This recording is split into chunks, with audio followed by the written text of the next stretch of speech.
ህይወት በአንድ ቦታ የቆመ ወይም ደግሞ ስታክ ያደረገ የሚመስል ለምንድን ነው? እስቲ አስበው። በጧት ትነሳለህ፣ ትደክማለህ፣ ታስባለህ፣ መለወጥም ትፈልጋለህ። ነገር ግን በህይወት ውስጥ ምንም ነገር ወደፊት እየተንቀሳቀሰ እንዳልሆነ ይሰማል። ልክ ሞተሩ በኃይል እየጮኸ ነገር ግን መኪናው በጭቃ ውስጥ ስለተዘፈቀ አንድ እርምጃ እንኳን መራመድ እንዳልቻለ ሁሉ ማለት ነው። ወይም ደግሞ የህልም ሩጫ፣ እግሮች ይወራጫሉ፣ አንተ ግን ንቅንቅ እንዳልክ አይሰማም። የምትለፋው ጥረት ወደ ፈለከው ውጤት ሊቀየርልህ አልቻለም። ዙሪያን ስትመለከት ደግሞ ሁሉም ሰው ካንተ ይልቅ በፍጥነት እየተጓዘ ስኬትን እያጋበሰና ህይወቱን እየቀየረ ይመስላል። ይህ ስሜት በውስጥ ሲገነባ በጣም ከባድ የስነ ልቦና ጫና ይፈጥራል። ያበሳጫል፣ ግራ ያጋባል፣ ተስፋም ያስቆርጣል። ነገር ግን ዛሬ ልነግርህ የምፈልገው ትልቅ ሚስጥር አለ። ህይወትህ በአንድ ቦታ መቆሟ ወይም ስታክ መሆን ማለት ውድቀት ማለት አይደለም። አንዳንድ ጊዜ መቆም ከአእምሮና ከህይወት የሚመጣ ታላቅ ምልክት ወይም ሲግናል ነው። የሆነ ነገር ማስተካከል እንዳለብህ የሚነግር ድምጽ ነው።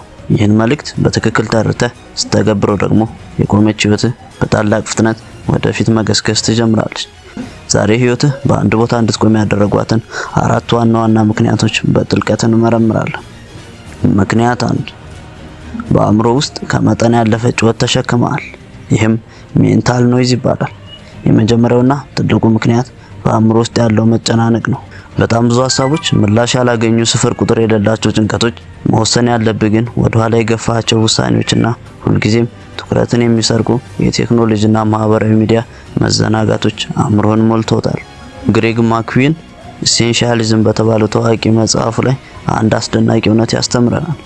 በህይወት ውስጥ ሁሉም ነገር እኩል አስፈላጊ መስሎ ከታየ ለምንም ነገር ሙሉ ትኩረትን መስጠት አትችልም ይላል።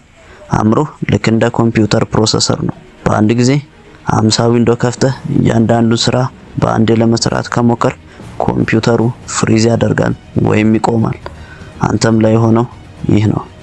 በአንዴ ሀብታም መሆን ትፈልጋለህ፣ በአንዴ አዲስ ክህሎት መማር ትፈልጋለህ፣ በአንዴ ሰውነትን መቀየር ትፈልጋለህ። በተመሳሳይ ሰዓት ደግሞ የሰዎችን ወሬ ትሰማለህ።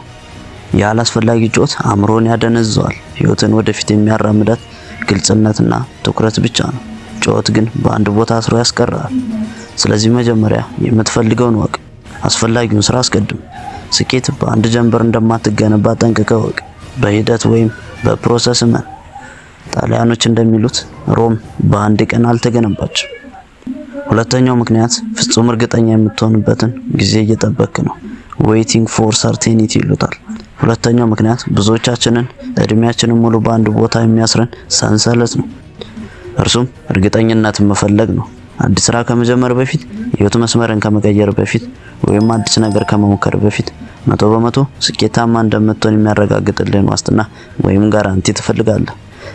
ሁኔታዎች በሙሉ ይስተካከላሉ፣ ገንዘቡ ሙሉ ይሁን፣ እውቀቱ ይሙላልኝ፣ ከዚያ ጀምራለሁ ትላለህ። ነገር ግን ህይወት መቼም ቢሆን አስቀድማ ፍጹም ዋስትና አትሰጥም። አንድ መኪና በጨለማው ስትነዳ መብራቱ የሚያበራው እስከ 50 ሜትር ብቻ ነው። ያንን 50 ሜትር ስትጓዝ ግን የሚቀጥለው 50 ሜትር እየተገለጠልህ ይመጣል። ጉዞ ሳይጀምር ሙሉ መንገዱ አይበራም። ህይወትም እንዲሁ ናት። እርምጃ መውሰድ ስትጀምር ነው ነገሮች ግልጽ እየሆነልህ የሚመጣው እንጂ ህይወትም እንዲሁ ናት። እርምጃ መውሰድ ስትጀምር ነው ግልጽ እየሆነልህ የሚመጣው እንጂ ግልጽ እየሆነ እስኪመጣ ቁጭ ብሎ መጠበቅ መፍትሄ አይሆንም። መጀመሪያ ተንቀሳቀስ፣ መንገዱ በራሱ ይመራል። ሶስተኛው ምክንያት የውድቀት ፍርሃት ሽባ አድርጓል። ፊር ኦፍ ፌለር ይባላል። ፍርሃት ሰውን ሽባ የማድረግ ትልቅ አቅም አለው። አንድ ነገር ለመስራት ስትፈራ ያንን ስራ ወደ ኋላ ታስተላልፈዋለህ ወይም ድሌት አድርገዋለህ። ነገ፣ ከነገ ወዲያ፣ በሚቀጥለው ወር ትላለህ። በዚያ ቅጽበት ስራውን ማስተላለፍህ በውስጥህ የውሸት ሰላምና ደህንነት ይሰጣል። ከመውደቅና ከመሸማቀቅ ድኛለሁ ብለህ ታስባለህ።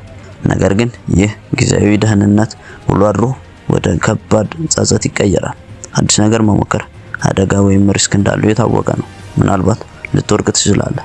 ነገር ግን ምንም ሳታደርግ ባለህበት ቀዝቅዞ መቅረት ከዚያ በላይ ትልቅ ዋጋ ያስከፍላል። ጊዜ ያልቃል፣ እድሜ ይሄዳል፣ ህልምህም አብሮ ይሞታል።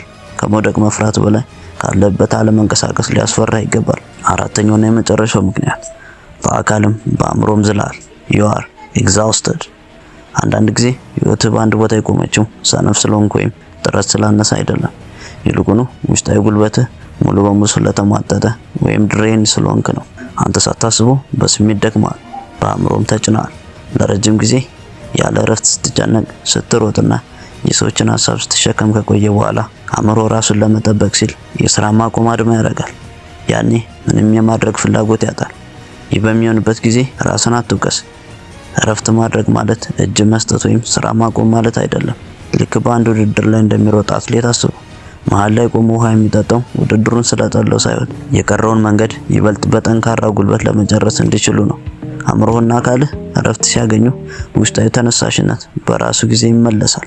ስለዚህ ለአእምሮና ለአካልህ እረፍት ስጠው። ስለዚህ ወዳጅ በአሁኑ ሰዓት ህይወትህ በአንድ ቦታ የቆመች የመሰለ ከሆነ ዝም ብለህ አትጨነቅ። ለአፍታ ቆም በልና የውስጥን ድምፅ አድምጥ። ምናልባት በአእምሮ ውስጥ ያለውን ጩኸት አስወግደህ ግልጽነት መፍጠር ያስፈልግ ይሆናል። ወይም ፍርሃትን አሸንፈህ የምትንቀሳቀስበት ድፍረት ይጎድልህ ይሆናል። ወይም ደግሞ ራስን የምታድስበት እረፍት ያስፈልግ ይሆናል። የፈለገው ቢሆን ግን ይህ መቆም ወይም መስታክ ዘላለማዊ አይደለም። የዓለም ትልቁ ተራራ የሚናደው በአንዴ ሳይሆን በየቀኑ በጥቃቅን ድንጋዮች መሸርሸር ሲጀምር ነው። አንተም ዛሬ ህይወትን ለማንቀሳቀስ የምትወስዳት አንዲት ትንሽ እርምጃ ነገ ትልቅ ለውጥ ታመጣለች። እንቅስቃሴውን ዛሬውኑ በትንሽ እርምጃ ጀምር። ህይወትም አብራ ትጓዛለች። ሰናይ ጊዜ